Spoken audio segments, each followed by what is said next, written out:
Hi, everyone. This is an overview of chapter two.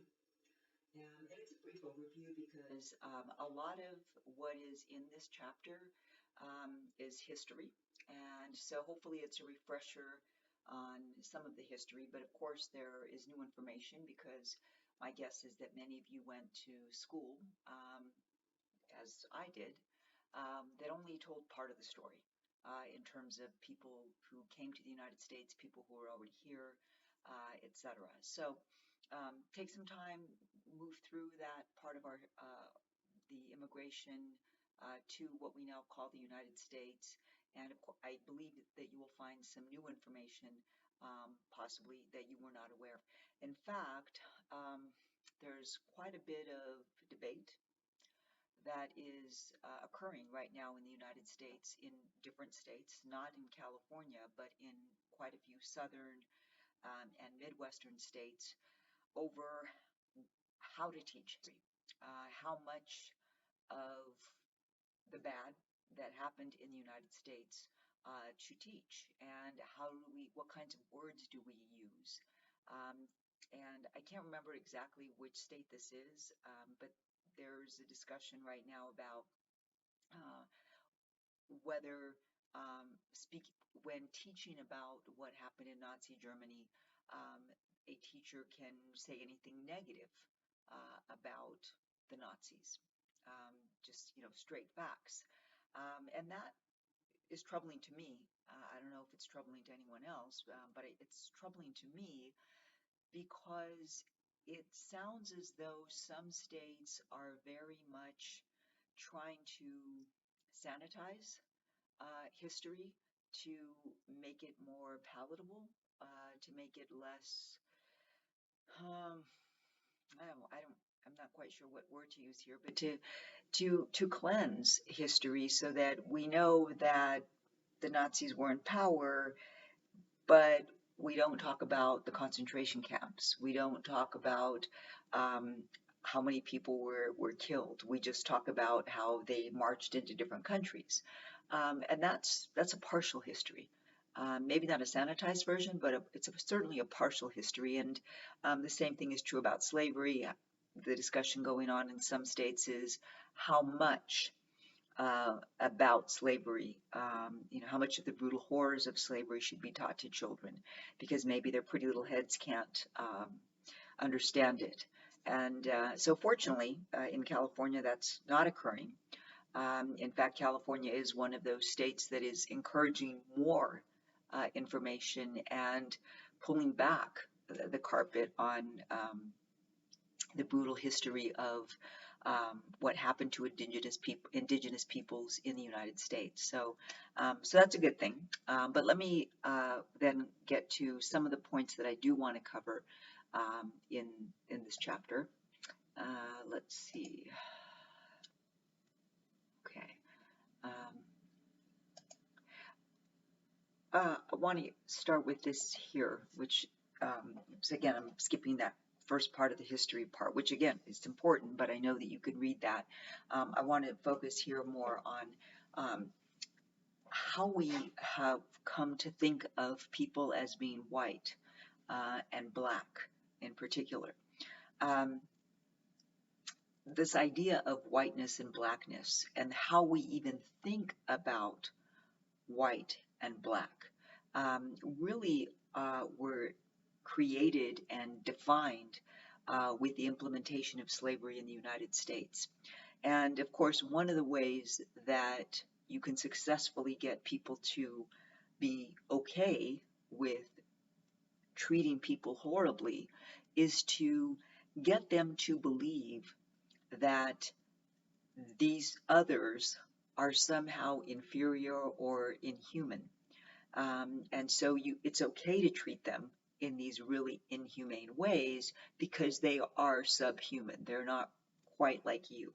And of course, we know that in this country, people who have been in power have been very good at convincing others that this group or that group are not like us. They are subhuman, they are inferior, and therefore it's okay to treat people in this way.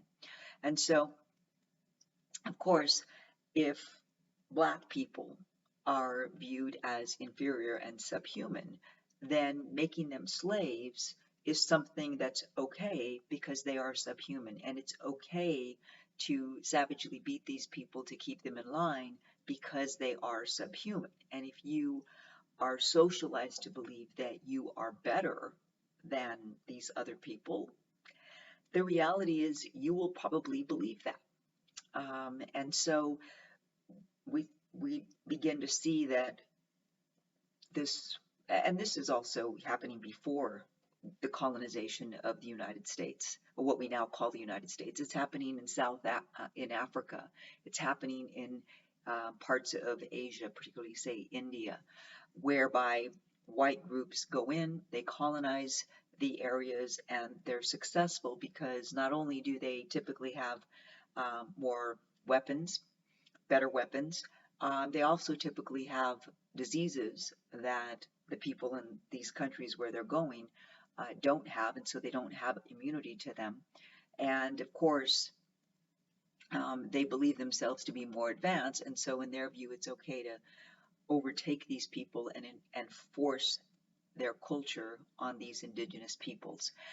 So it's not as though the United States was, or what we now call the United States, was the first place this happened. Of course, it had happened in other parts of the world prior. But if we're focusing on here in the United States, it really begins with two groups: Blacks who are being brought here as slaves and Native Americans who are already here. Of course, they're indigenous to this continent. Who are also viewed as the enemy. They're viewed as inferior and subhuman because their culture, their languages, their spirituality is different from that of whites. And so that's where we start to see this idea of different races. Not because there's any biological evidence of this, but just because it's easier to categorize people into boxes and to say that some of those boxes are filled with people who are inferior and subhuman. One of the things that is often asked when we're thinking about slavery and why it was that Black people from Africa were brought to this continent to be made slaves, is why not Native Americans? They were already here. Why bring people all across the Atlantic to make them into slaves, to sell them as chattel property? And of course, for historians, as they've studied this over the many years, there are several factors that are make it likely why that didn't happen. First of all, the Native American population on this continent was quite spread out, and the estimates are somewhere between 5 and 10 million. So the population's too small, and they're very spread out. If you're coming onto the East Coast, you're not going to try to get all the way to the West Coast to go get Native Americans, or even to the Midwest at the very beginning. That's too far. There are no roads, etc. On the other hand, it's fairly easy to put a bunch of people, pack them onto a ship, and sail that ship across the ocean, because sailing is something that people have become pretty good at, particularly whites.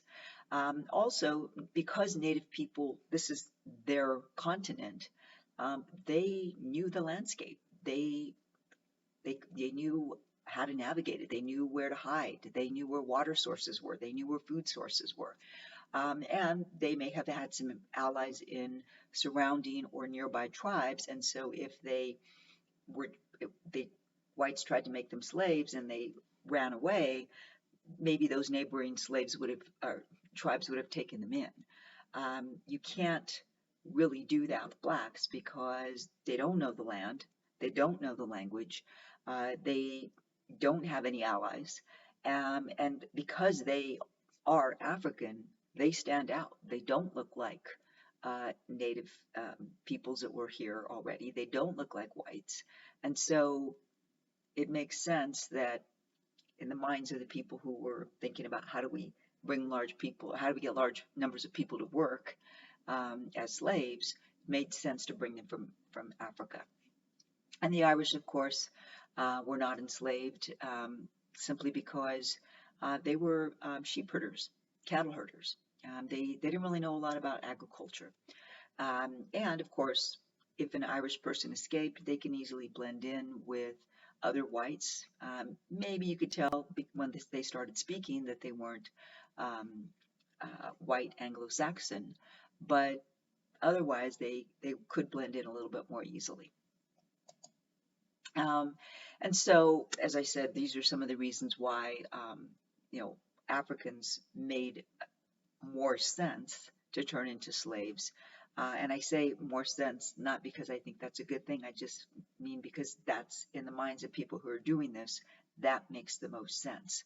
And also, the South um, in the summer is very hot and humid, which is similar to some of the tropical countries from which the African slaves were coming, particularly the West African countries. Hot and tropical climate is something that they're accustomed to. And if you have never been to the South during the summer, um, that humidity is oppressive, at least to me. I try not to go anywhere in the South, not even to Florida in the summer, just because the humidity is crazy. I mean, yeah, it gets hot in California and Vegas, Palm Springs, but at least it's dry heat. Humidity just, I don't know, for some reason it is worse to me. Um, Black slavery, of course, became institutionalized, something that was incorporated into how the United States economy developed, particularly in the South. And of course, in the North, the northern colonies, there initially was slavery too. But the northern areas began to phase out slavery, while the South, because of their economy, um, they needed more of that agricultural labor, and so they kept the slaves, and they did not abandon slavery as much of the South did. They're less agricultural. It's colder up there throughout the year, much of the year. The conditions for growing fruits and vegetables, etc., tobacco, cotton are not as good as in the South. And so their economy don't really need slaves. They really don't need them. And so they start to phase them out. And of course, that means that they can then start looking at the South and asking the question, well, if we don't use them and we've decided it's immoral to use them, then, how are we okay with this other part of what we call now the United States? How are we okay with that? All right, so just really quickly, you see this diagram here, it's in the book, and you can see how crowded people were on these slave ships carrying people who were going to be enslaved to the United States. I've been fortunate to, as I have said in my introduction, to travel to many countries, and I was in Zanzibar, probably 2002, 2001, one of those years, and it's a small island off the coast of Tanzania, and beautiful island. It's in the Indian Ocean, but they still have a place in the capital of Zanzibar there, that they call Stonestown. And Stonestown has a standing building that once housed slaves, once they were caught, people who were caught, because in order to become enslaved, you'd have to be captured. You'd have to be captured, taken to some place where you were then imprisoned, and then at some point somebody would buy you, put you on a ship, take you to the US, where you would then be sold again, of course, at a profit. And so once people were caught, they were put into these prisons. And I went into a prison in Stonestown. It still exists. It was a basement. And it was a very powerful visit because you couldn't stand up. Um, no matter where you walked in this prison, you had to stay hunched over. It was probably maybe 3 feet tall, if that. So you had to stay hunched over. And of course, the apparatuses were still there. Not some of the chains were still there, but some of the the apparatuses where the chains were attached to chain people in place were there. Obviously, there were no bathroom facilities, so people would have to go wherever they could, and of course in front of other people. Think about how dehumanizing that must have been. Very, very poor ventilation, and so you can imagine that once you were captured and held in this prison, there was a good chance that you might get sick just from being in such close contact with other people, and feces and urine being present, very little ventilation, very little food, etc. Just a very powerful experience. That's the only place I've ever been able to go into what was a former prison for people who were going to be shipped off to the United States, or to what we now call the United States.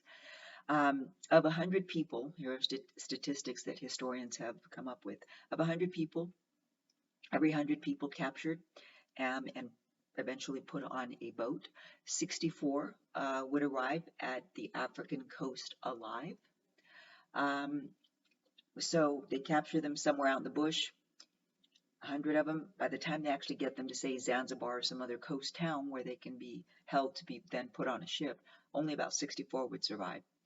Of those 64, only 57 would live through their imprisonment while they're awaiting transfer to a slave boat. 48 of those 57 would actually survive the journey. And of those 48 who survived the journey, only 28 would survive the first several years of labor. And so you can imagine how, if you're talking about just a 28% number out of every 100, you need probably to capture at least 10,000 people, and then you'd have yourself about 2,800 people who you would then enslave. And so you can really see how brutal the whole, from the very beginning, from capturing all the way through to the first years of slave labor on a plantation, how brutal that whole experience would have been for people who went through this, men, women, and children. All right, so then I want to just go to just thinking a little bit about, when you think about who worked on plantations to oversee what were called the overseers of the slaves. These were typically white men who were not educated. Most of them were just as illiterate as the slaves. They were white, but they typically were poor.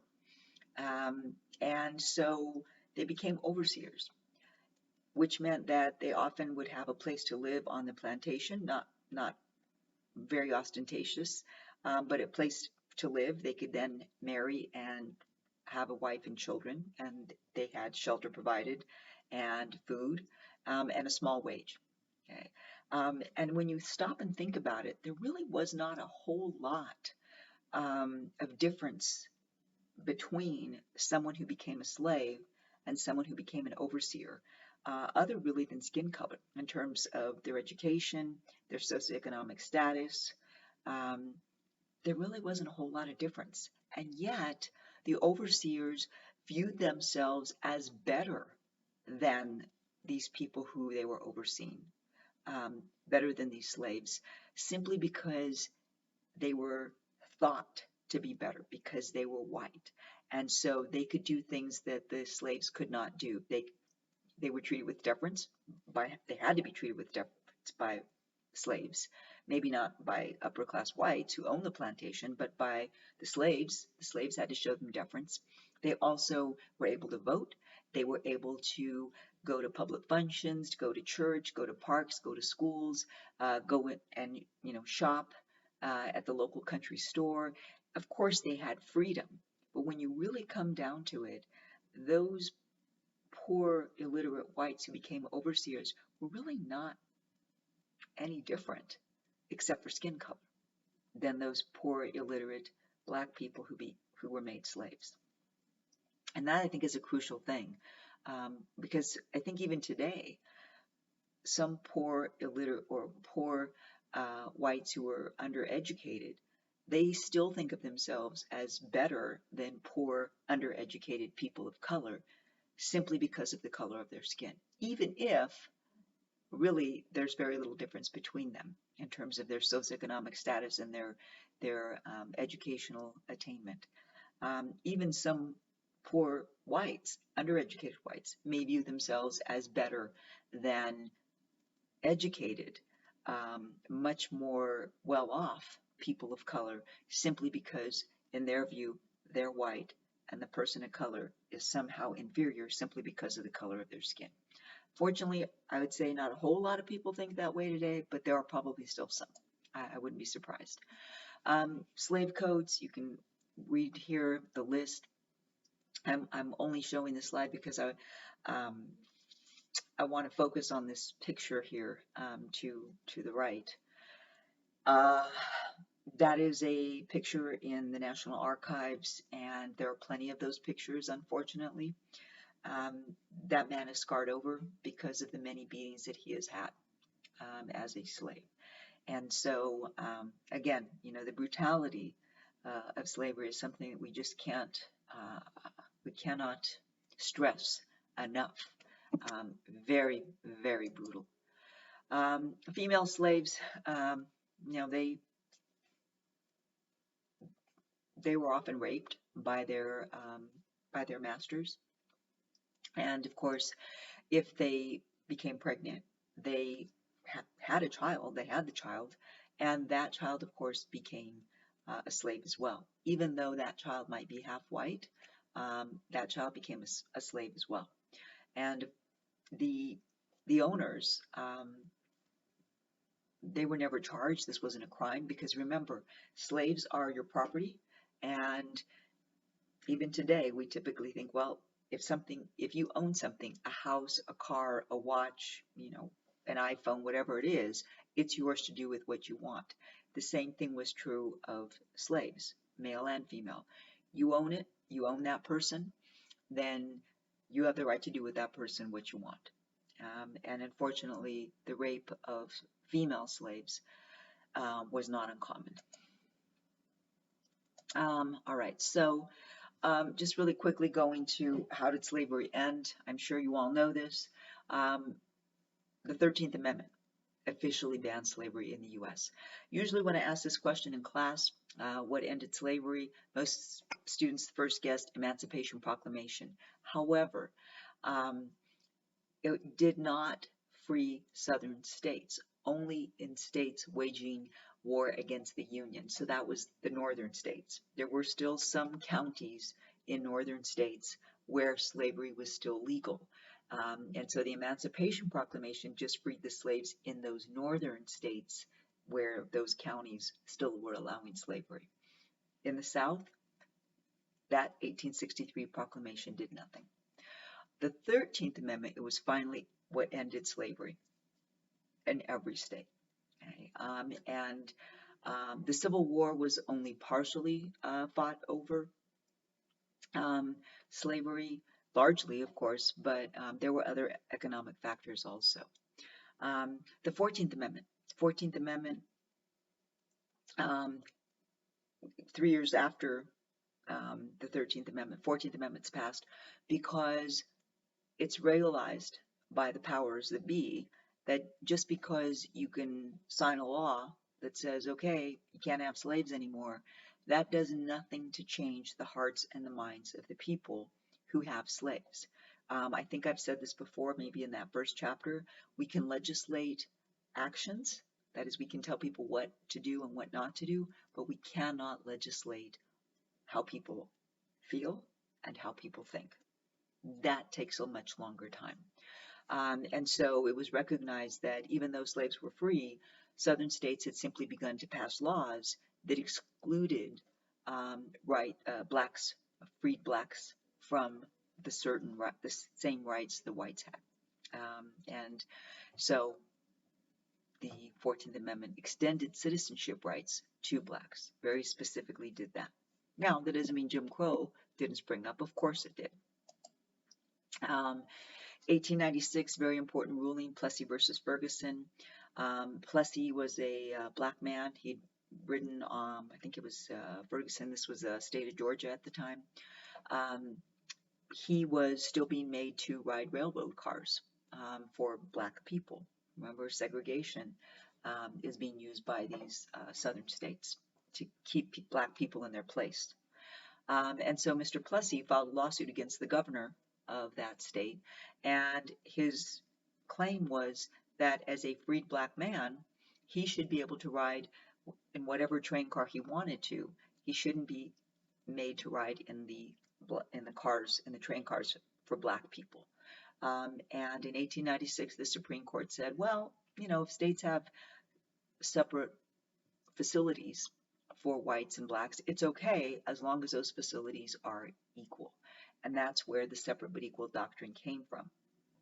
And we went on that way for the next 58 years until Brown versus Board of Education.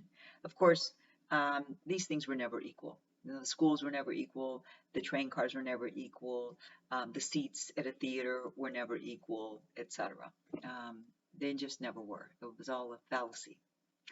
And of course, manifest destiny, which whites believe is some divine mandate from God to push westward and to take over all of this territory that up until then had not been utilized. It was being utilized, of course, but by Mexico and of course by native peoples.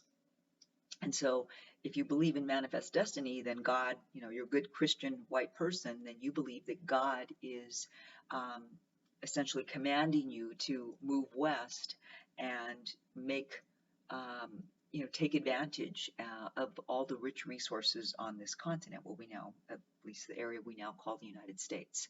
So here are just some of the events surrounding this push to move westward.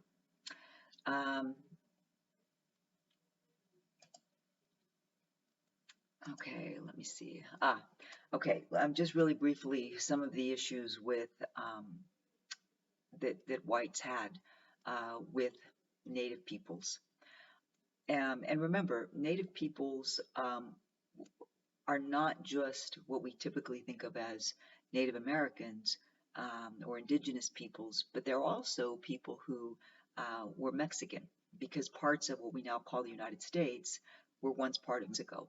And so the Indian problem really did apply to not just the people in the areas that were not part of Mexico, but the parts that were part of Mexico as well.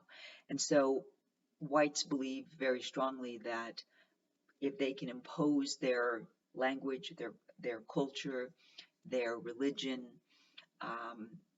onto these groups, then things will be better for those individuals, but also for themselves.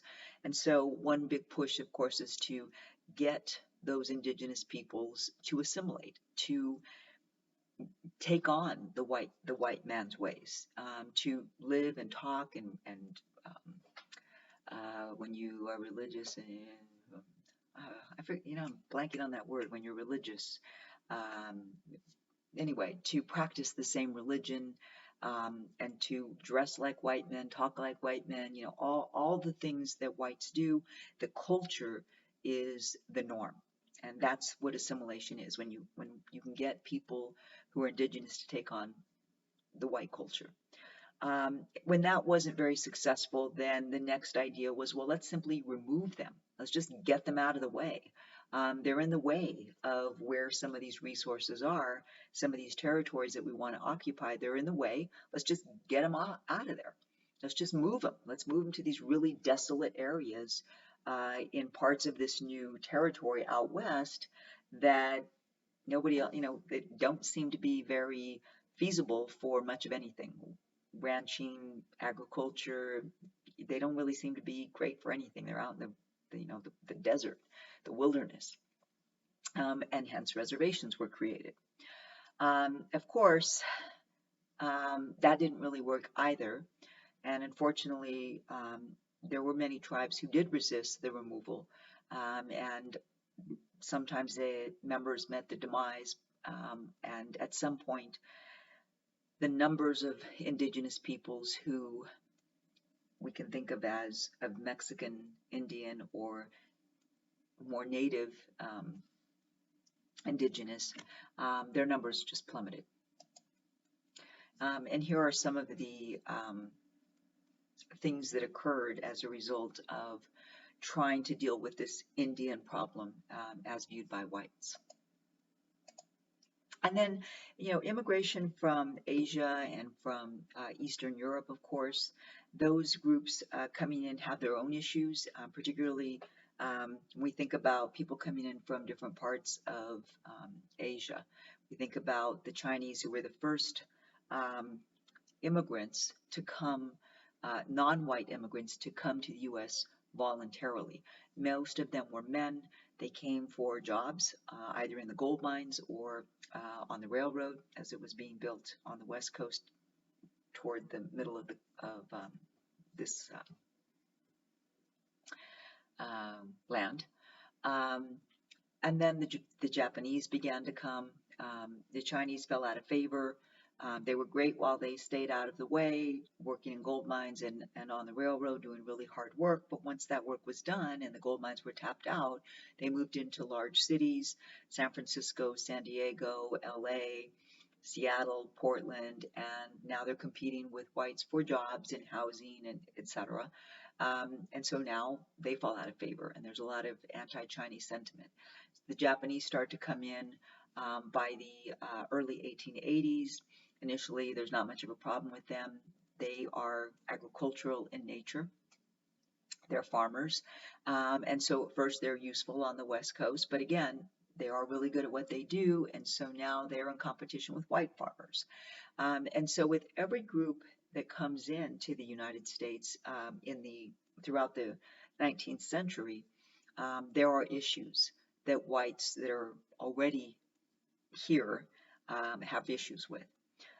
When we think about Eastern Europeans, people coming from Poland and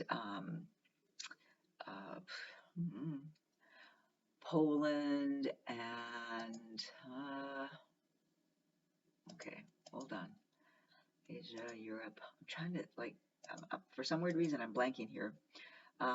But see, Poland, what used to be called Czechoslovakia,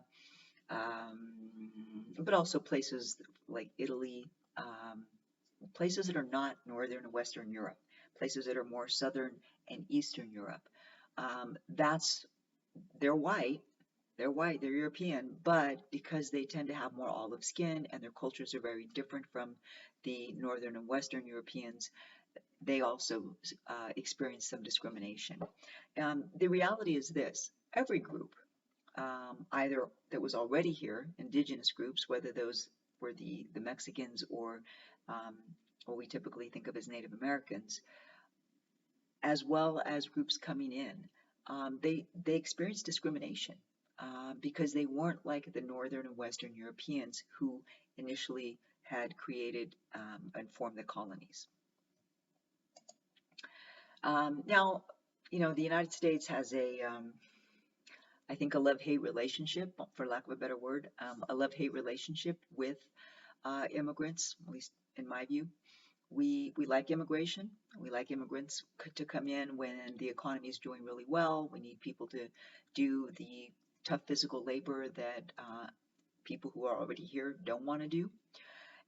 When the economy takes a dive, when the economy takes a shit, then it seems that people are not that happy with immigrants. And I have seen this my whole lifetime, particularly as a person who is of Mexican ancestry, Yaqui ancestry.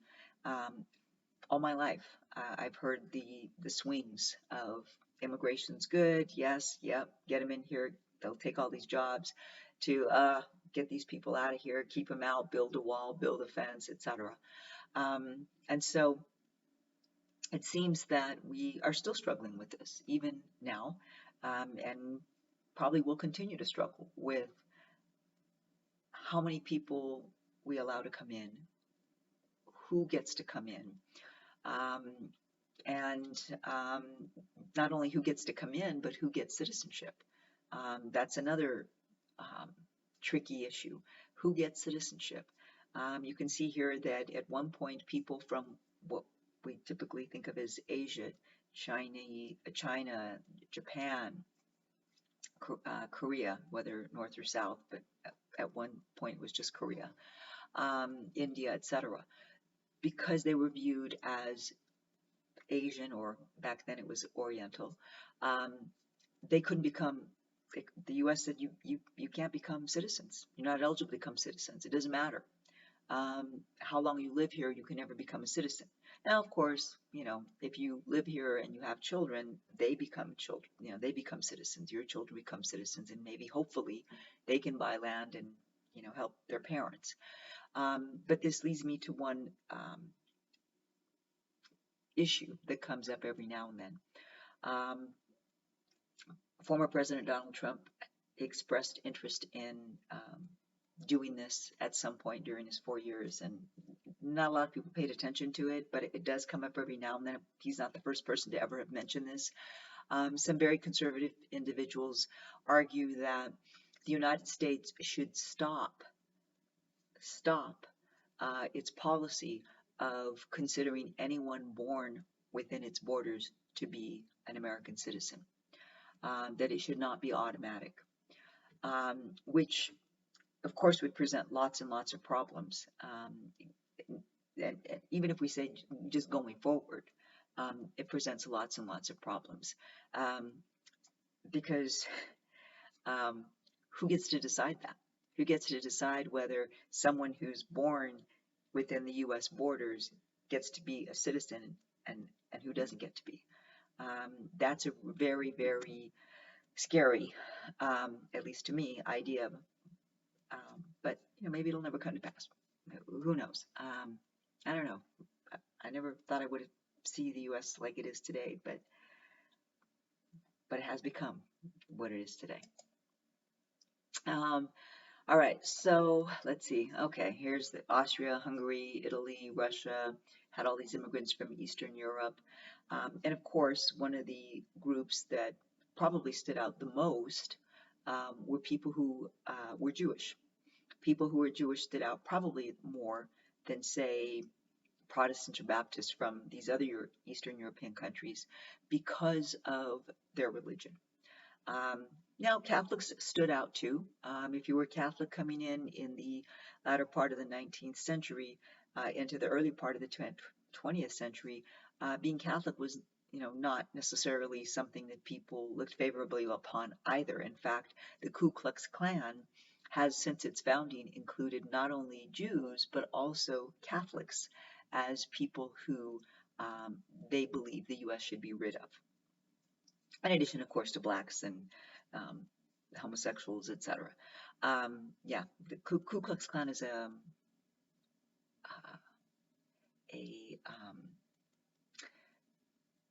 one of those groups that hates everybody. Yeah, if you don't look like them, if you don't practice like them, then they hate you. So all these immigrants, of course, were viewed as inferior, and it is true that many of these immigrants did come undereducated, but that was true of many of the early immigrants from Northern and Western Europe too. But again, it's always easier to judge people who are not like you than and to think negatively of them because of how different they are, than to look for commonalities and recognize, hey, these people really are not all that different from me.